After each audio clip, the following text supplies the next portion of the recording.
Welcome, curious minds, to another deep dive. Today we're heading somewhere truly special. Imagine, if you will, this absolutely stunning landscape.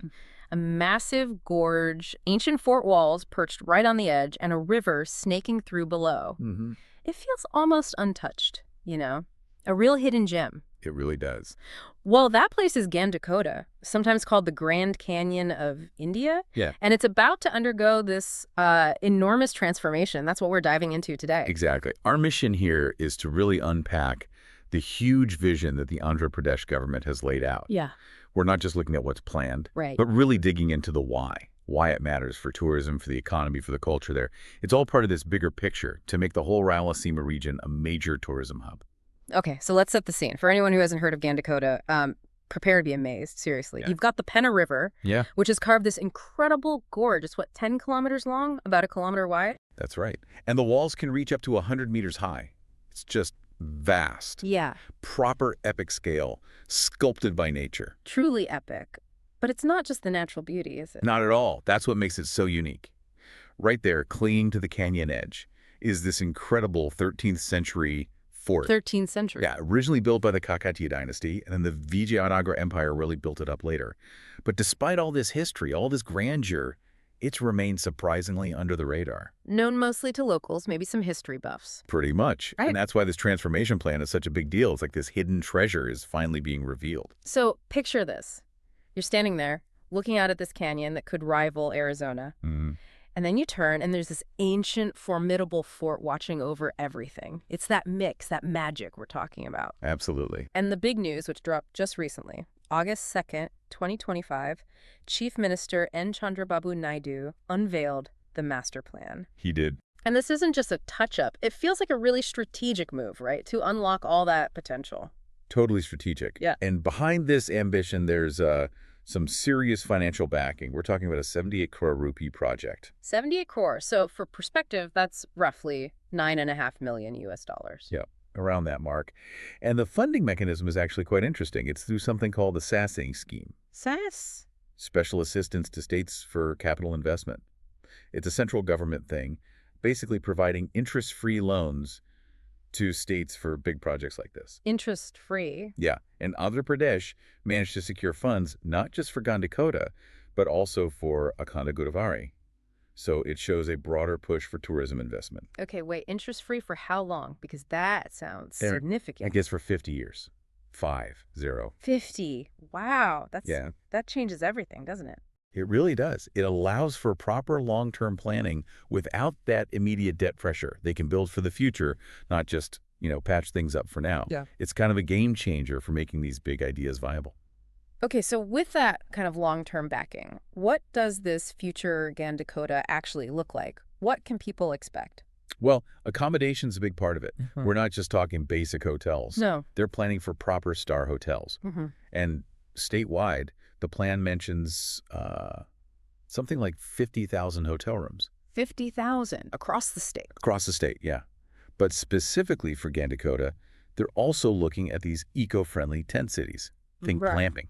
Ah, okay, so more immersive. Exactly, using sustainable materials, solar power.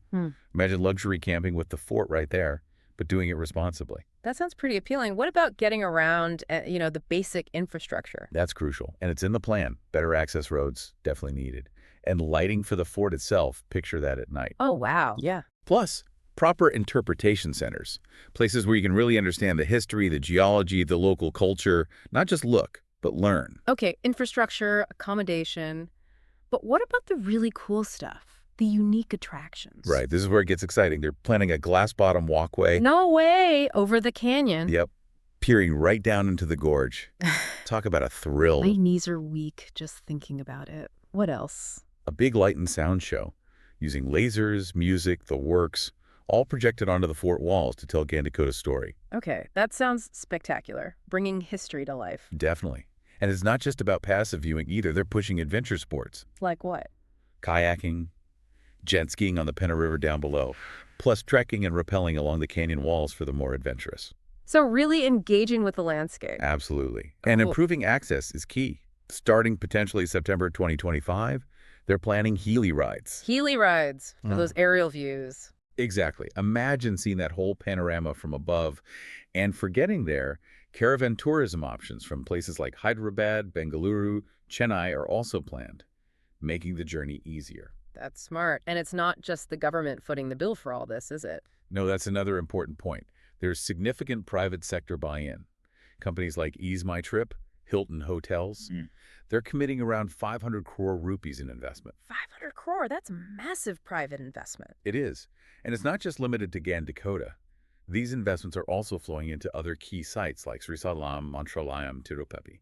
So it points to that broader statewide tourism strategy we mentioned. Right, so Gandikota is like a really important piece of a much bigger puzzle. Precisely. The state government is developing 7 main anchor tourism hubs. Okay, so Gandikota's one. What are the others? You've got Visakhapatnam on the coast, Araku Valley's hill stations, Rajamahendravaram on the Godavari, Amaravati with its Buddhist history, the pilgrimage site of Srisalam, and Gandikota.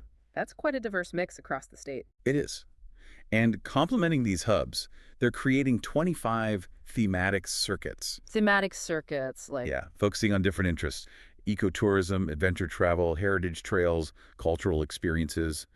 Trying to offer something for everyone. I like the sound of the cultural immersion part. You mentioned homestays. Yes, actively promoting them so you can actually stay with local families, experience authentic Andhra life, taste the real food. Like those amazing biryanis in Pulihora. Exactly. And they're planning state-level events, district festivals, really showcasing the local culture, not just building infrastructure. Okay, so zooming out again, why does all this matter? What's the real impact potential here? Well, economically and socially, it could be transformative.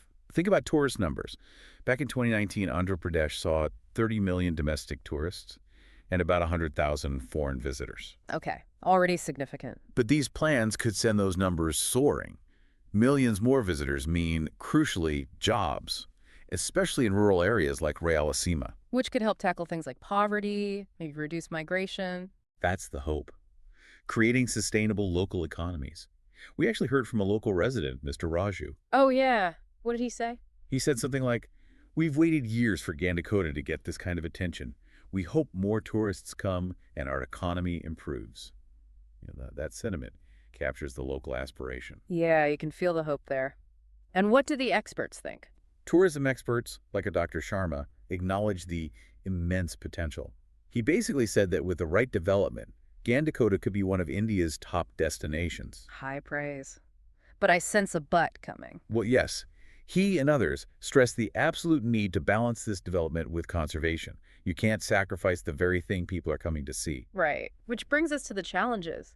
Because a plan this ambitious, it's not going to be easy, is it? Definitely not. And sustainability has to be front and center. The ecology there is fragile. The Penna River already faces some pollution concerns. So over-tourism is a real risk. More pollution, more waste. Exactly. Strain on water resources, too. So the plan needs to deliver on those eco-friendly promises, renewable energy, serious waste management, water conservation.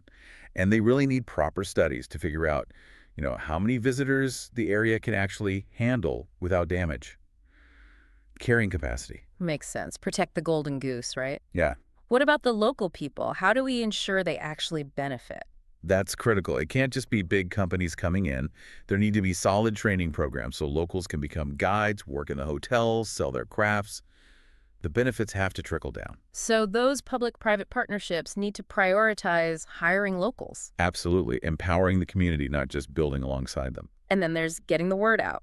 How do you put Gandikota on the global map? Marketing. A huge push is needed. Digital campaigns, social media, maybe working with travel influencers, virtual tours even.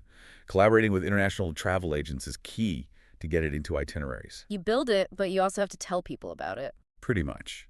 And practically speaking, safety is paramount, especially with all the adventure sports. Right. Kayaking, rappelling, you need proper safety. For sure. Lifeguards, good equipment, trained guides, clear signs, all non-negotiable. And accessibility, which we touched on. Those better roads, the heli rides, the caravan options.